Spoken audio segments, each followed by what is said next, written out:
നീലമുതച്ച് കിടക്കുന്ന വാങ്കഡെ ഗാലറിക്ക് നടുവിലൂടെ സഞ്ജു മൈതാനം വിടുകയാണ്. ഹാർദിക് പാണ്ഡ്യ, സ്കൈ, ജസ്പ്രീത് ബുംറ, മുംബൈ താരങ്ങൾ ഓരോരുത്തരായി വന്ന് അയാളെ ആലിംഗനം ചെയ്യുന്നത് കാണാമായിരുന്നു. ഇന്നലെ വാങ്കഡെ കണ്ട ഏറ്റവും മനോഹരമായ കാഴ്ച ചിലപ്പോൾ അതായിരിക്കും. ജസ്പ്രീത് ബുംറ ഡെത്ത് ഓവറുകളിൽ ചെന്നൈ ബാറ്റർമാരെ വരിഞ്ഞു മുറുക്കുന്ന സമയം. 19ാം ഓവറിൽ ചെന്നൈക്കൊരു ഫ്രീ ഹിറ്റ് ലഭിക്കുന്നു. സഞ്ജു ആണ് ക്രീസിൽ. സഞ്ജു കൂറ്റനടിക്ക് മുതിരുമെന്ന് ഉറപ്പുണ്ടായിരുന്ന ബുംറ ഒരു യോർക്കർ എറിയാൻ തന്നെ തീരുമാനിച്ചു. പക്ഷേ ബുംറയേക്കാൾ ദീർഘവീക്ഷണമായിരുന്നു സഞ്ജുവിന്. അയാൾ ക്രീസിൽ നിന്ന് ഇറങ്ങി വന്നു.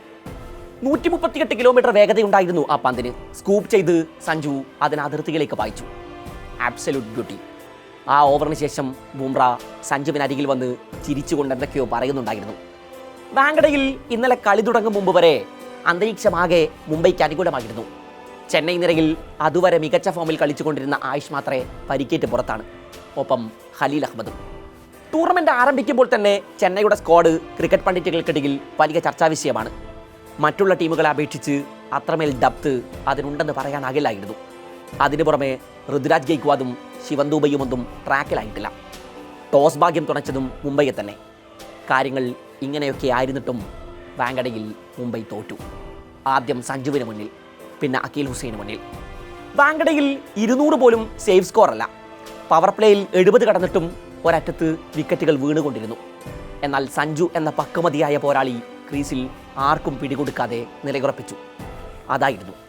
അത് മാത്രമായിരുന്നു മുംബൈയുടെ ഏക ആശങ്കയും. ജസ്പ്രീത് ബുംറയെ ഒരു കവർ ഡ്രൈവിൽ അതിർത്തി കടത്തി സഞ്ജു ആരംഭിച്ചു. പവർ പ്ലേയിൽ ഹാർദിക് പാണ്ഡ്യയെ നിലത്ത് നിർത്തിക്കിട്ടില്ല. 4ാം ഓവറിൽ 4 ബൗണ്ടറികൾ. പവർ പ്ലേയിൽ ബാറ്റ് വീശിയത് 200 സ്ട്രൈക്ക് റേറ്റിൽ. 4 4, 2 സിക്സർ. പിന്നെ സഞ്ജു വന്ന് സ്ലോ ഡൗൺ ചെയ്തു. ശിവൻ ദുബെ വന്ന വഴിയെ മടങ്ങിയതോടെ കാര്യങ്ങൾ കോംപ്ലിക്കേറ്റായി. കരുതലോടെ കളിക്കേണ്ട സമയമാണ്. സഞ്ജു തീർന്നാൽ കളി കൈപ്പിടിക്കലാക്കാമെന്ന ധാരണയിലായിരുന്നു മുംബൈ. എന്നാൽ സഞ്ജു വീഴാൻ ഒരുക്കമായിരുന്നില്ല. 11ാം ഓവറിൽ അയാളുടെ 50 എത്തി.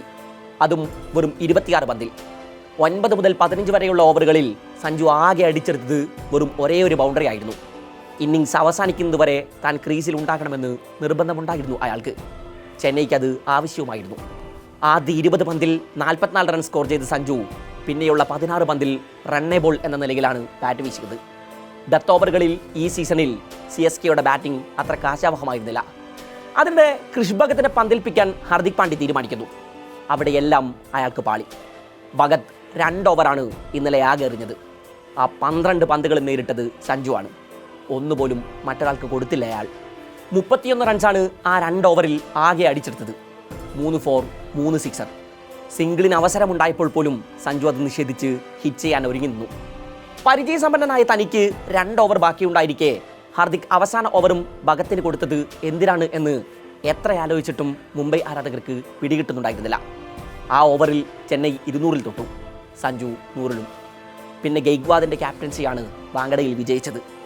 ആദ്യ ഓവർ എറിയാൻ അഖിൽ ഹുസൈൻ എത്തി. ഡാനിഷ് മലയവാർ വീണു. 2ാം ഓവറിൽ ഡീകോക്കിനെ മുകേഷ് ചൗധരി കൂടാരം കയറ്റി. 3ാം ഓവറിൽ നമൻധീറും വീണു. ആ ഓവർ ഒരു വിക്കറ്റ് മേഡിനായിരുന്നു. മുംബൈ 11-3 എന്ന നിലയിലേക്ക് കൂപ്പുകുത്തി. സ്കൈയും തിലകും ചേർന്ന് ഒരു രക്ഷാപ്രവർത്തനത്തിന് ശ്രമിച്ചു. 10ാം ഓവർ കഴിഞ്ഞയുടൻ ഗെയ്ക്വാദ് അഖിലിനെ വീണ്ടും വിളിച്ചു. അഖിൽ തിലകിനെ വീഴ്ത്തി.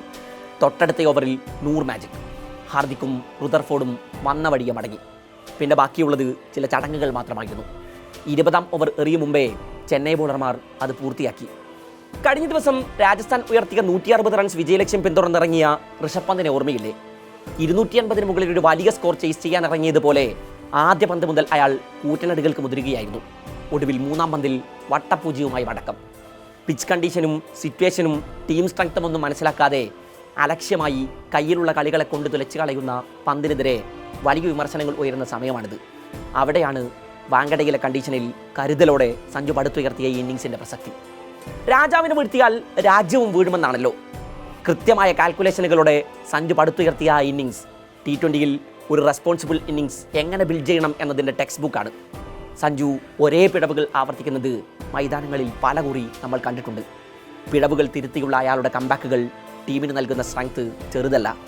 ലോകകപ്പ് മുതൽ ഇതുവരെ നമ്മളത് കണ്ടുകൊണ്ടിരിക്കുന്നു.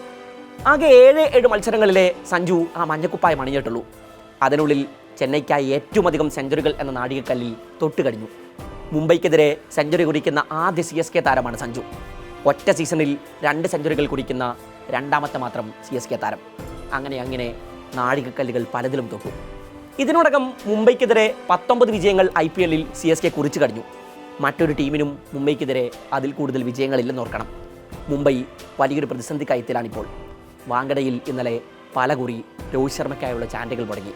നിസ്സഹായനായി അയാൾ ഡഗൌട്ടിൽ ഇരിപ്പുണ്ടായിരുന്നു.